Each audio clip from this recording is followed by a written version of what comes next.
Vamos lá. Eu estou aqui, então, com a Jaide Regra, que acabou de apresentar sua conferência na ABPMC 2020, cujo título foi Terapia Analítico-Comportamental, Análise de Casos Complexos. Jaide, é um prazer falar com você. Assim, acho que você é uma referência, né, para todo mundo que atende criança, todo mundo já leu um texto seu, todo mundo já ouviu falar, né, sobre as suas... Eu que agradeço muito o convite de vocês, porque para mim é tão bom, né, ainda poder falar sobre o trabalho, divulgar, e eu fico bem satisfeita com esse convite aí de vocês. Bom, que bom. Bom, eu queria te perguntar inicialmente, você fala na apresentação, em algum momento, do quadro de rotina, né? E das suas várias funções. Entre elas, ensinar segmento de regras, fazer escolhas, até ajudar os pais a fazerem elogios descritivos. Você poderia falar um pouquinho mais sobre isso? Então, eu tenho usado, às vezes eu faço a primeira entrevista com os pais, quando eles relatam que está muito difícil a interação com a criança e que ela não segue regras, que ela não obedece nada em casa, está com dificuldade com limites, eu já proponho, eu já faço orientação no primeiro dia, porque eles, mesmo que os pais não consigam seguir, o quadro já funciona como uma avaliação inicial de como os pais lidam com a situação. Tem pais que têm dificuldade até de se organizar para fazer o registro. Tem pais que já fazem tudo e já mandam na próxima sessão, ou me mandam fotos, ou pedem orientação. Então, tem variado. Mas eu tenho encontrado assim, mais, eu diria que mais agilidade, rapidez no desencadear das intervenções. Porque quando você já identifica aonde tem que começar, por onde tem que começar, como esse quadro tem várias funções, tanto com a criança como com os pais, então eu tenho usado logo assim no primeiro dia. Às vezes, dependendo do que ocorreu na primeira sessão, eu atraso uma sessão. Daí, alguns pais preferem que eu combine, quando é presencial, que eu combine com a mãe no consultório junto com a criança, explique para a criança. Outros, agora que é online, é mais fácil até da gente colocar a mãe junto com a criança. E aí faz os combinados juntos, né? Mas geralmente são pais que têm mais dificuldade de como colocar para a criança, e aí eles usam a ajuda do terapeuta para fazer essa colocação, e a criança parece que aceita mais. E normalmente, usando no início, já eles aderem bem, os pais? Então, eu analiso a função, alguns falam, para mim é difícil. Os que não aceitam bem é quando falam que é difícil ter tempo para registrar. Por isso que eu peço registro para professores e montei um quadro que o professor gasta 3 minutos para fazer um registro no final da aula. Então, eu tenho cronometrado com pais, eu tenho falado, olha, tem que ser um tempo mínimo de vocês. Então, para instalar como rotina, que seja, eles escolhem, às vezes depois do jantar, que já chegaram em casa, então vão fazer. Alguns se esquecem, e aí demoram para um mês nessa. É um treino de lembrar de fazer, de instalar o padrão na rotina deles também, né? Então, tem variações, mas de qualquer jeito eu vou trabalhando com as dificuldades que aparecem, porque as dificuldades que aparecem são as que são as que ocorrem na casa.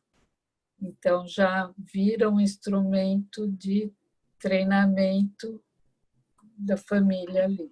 Já vão mostrando sobre a dinâmica deles, né? Exatamente. Tem criança que fala, minha mãe, a gente vinha vindo para cá e a minha mãe tinha esquecido, ela preencheu tudo no carro de uma semana. Então, aí a criança tem um modelo, né? Você vai vendo os modelos. Muito bom, muito bom. Também tem um momento em que você fala sobre comportamentos pré-requisitos, né? A serem ensinados para as crianças, que eu achei muito interessante. E aí você cita o seguir regras, mas não seguir regras simplesmente. Seguir regras desde que sejam descritas as consequências. Por quê? Qual é a diferença? Seguir regras, a mãe fala, né? Vai tomar banho, a criança não vai, não acontece nada. Vai tomar banho, vai tomar banho. Elas falam, eu tenho que mandar 10 vezes cada coisa. Desgasta a mãe, desgasta a criança aprende a não obedecer, porque aprende que depois eu vou ficar aqui no meu desenho, porque depois vem outra ordem, depois vem outra, depois vem outra. E a criança e a mãe não sabe como colocar a regra. Então, ter a regra prevendo a consequência, aí é a única maneira de você ensinar uma criança a seguir regra.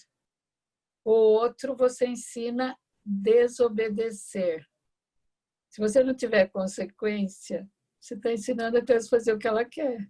E aí que entra a falta de limite. A criança está aprendendo não ter limite. Então, por isso que isso é fundamental. E na medida que a criança aprende a seguir descrevendo a consequência, aí que ela começa a relacionar o comportamento dela com as consequências. E isto que faz toda a diferença no desenvolvimento da criança. Porque ela sai da incontrolabilidade, né? Não obedeci, perdi. Tem alguns que chegam no consultório e falam, eu estou sem computador e iPad por 1 mês. Aí fica, com os que falam isso fica fácil, porque eu falo, então eu vou te ensinar um jeito, a gente combina com seus pais de você conseguir de volta desde que você faça determinadas obrigações. Vamos combinar? Aí eles topam desenvolver hábito de estudo, fazer regras de rotina, porque já foi tirando, e aí eles fazem uma adesão comigo para reconquistar. É mais fácil, porque a minha figura, quando eu coloco as regras com consequência, no começo, eles ficam achando que antes eles faziam do jeito que queriam, agora eu cheguei, as coisas mudaram, né? Sim. Mesmo assim, não tem contaminado a relação, porque tem profissionais que falam, eu vou fazer só atendimento da criança e o outro faz orientação de pais.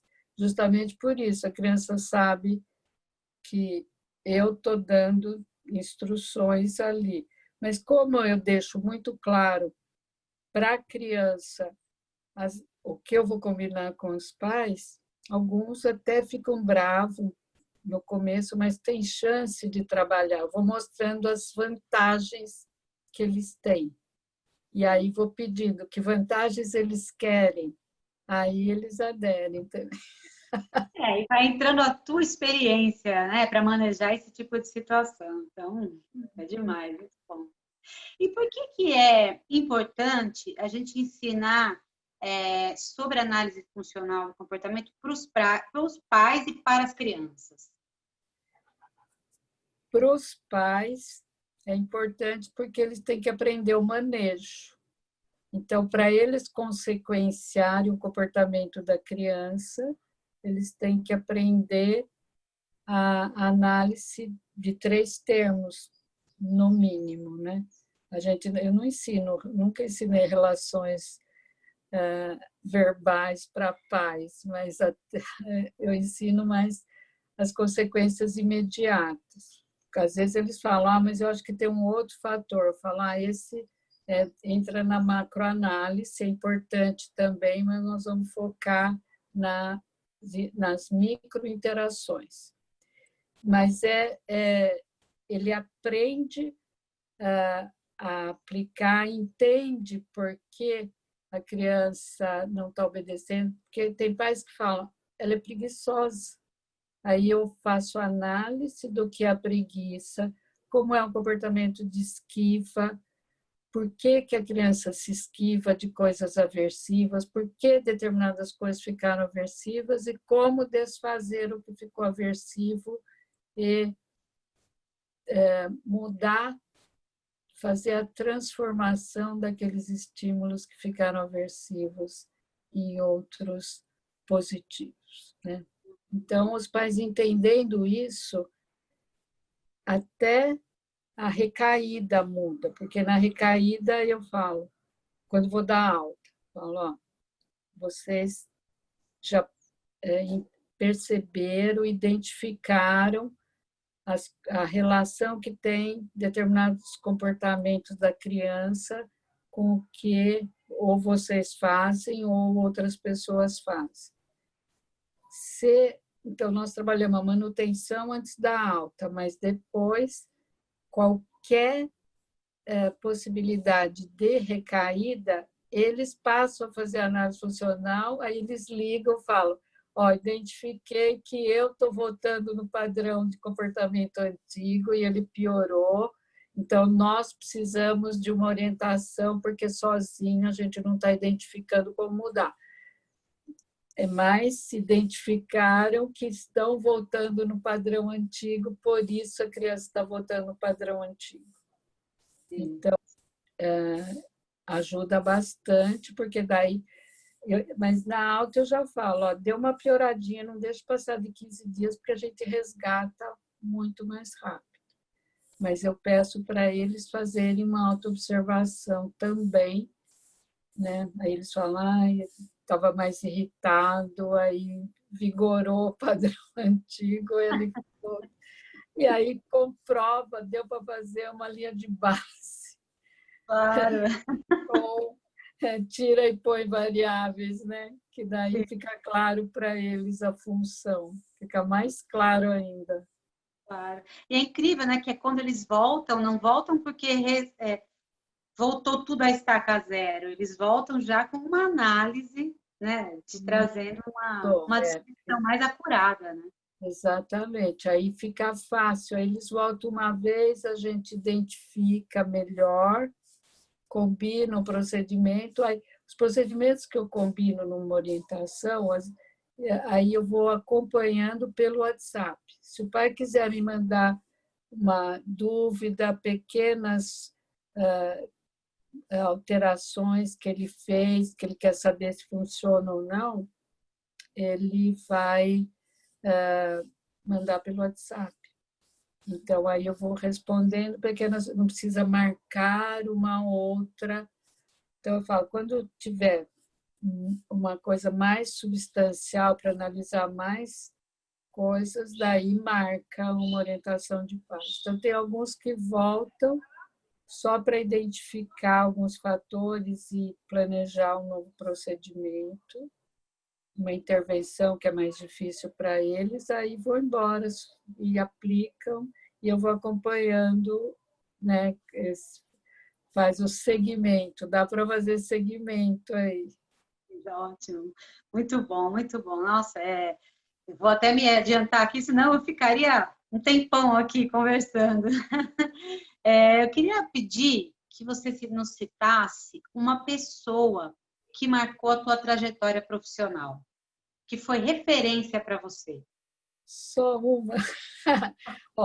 Eu vou falar a primeira, que era assim, encantador e determinou no meu segundo ano de psicologia que eu ia fazer comportamental. É o meu querido professor Luiz Otávio de Seixas Queiroz. E ele faleceu muito cedo, né? Naquela época, eu achava que ele devia ser presidente da República, porque eu achava um âmbito assim da análise do comportamento que poderia mudar o mundo, eu achava, né? Eu estava naquelas muito assim empolgada com a análise do comportamento. Eu fiquei encantada com as aulas dele, com o laboratório, com tudo. Mas a Maria Amélia Matos foi a minha orientadora do mestrado, minha querida Maria Amélia Matos. Pena que, né, também já faleceu. Ela foi minha orientadora de mestrado, eu aprendi muito com ela. E ela, quando eu atendi o caso, assim, eu pensava, o que a Maria Amélia pensaria nessa situação? Porque eu fui querendo, Uau. pelo tipo de raciocínio que ela aprofundava todas as coisas, aquilo me encantava, né? E a Carolina Bori também, eu aprendi muito com ela nos cursos que eu fiz lá. São meus queridos, minhas queridas, né? Tem vários. A Raquel Kerbauer, que foi minha orientadora do doutorado, também é uma querida. Então, são pessoas que a gente guarda bem no coração, né? Importância, é difícil citar um só, né? Em todos esses, todos tão brilhantes, né? O Luiz Otávio foi o primeiro, me encantou, né?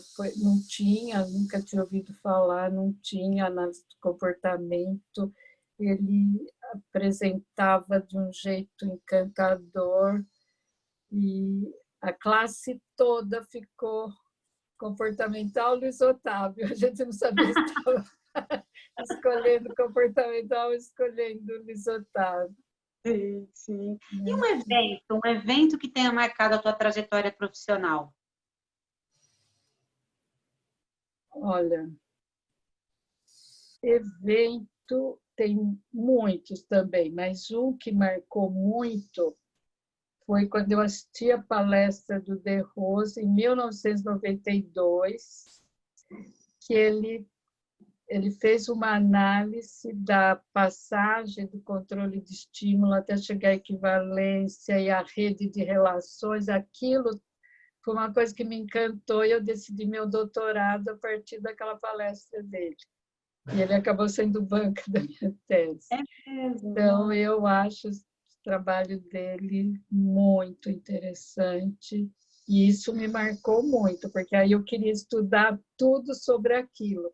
Eu fui fazer o doutorado, nem ia me ajudar, porque eu já não estava mais dando aula em instituição, mas eu quis estudar tudo aquilo que ele estava apresentando lá.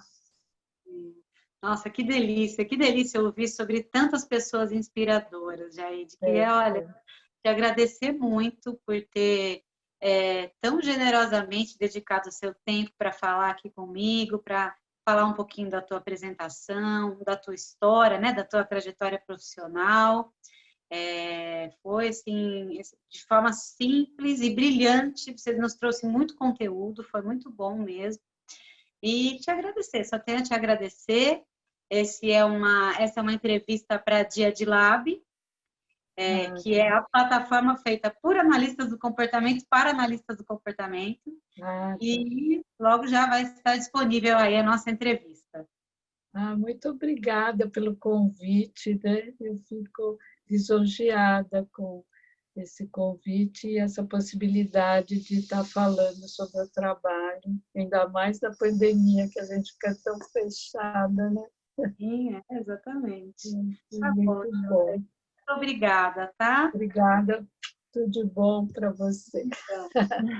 Tchau, tchau. Tchau.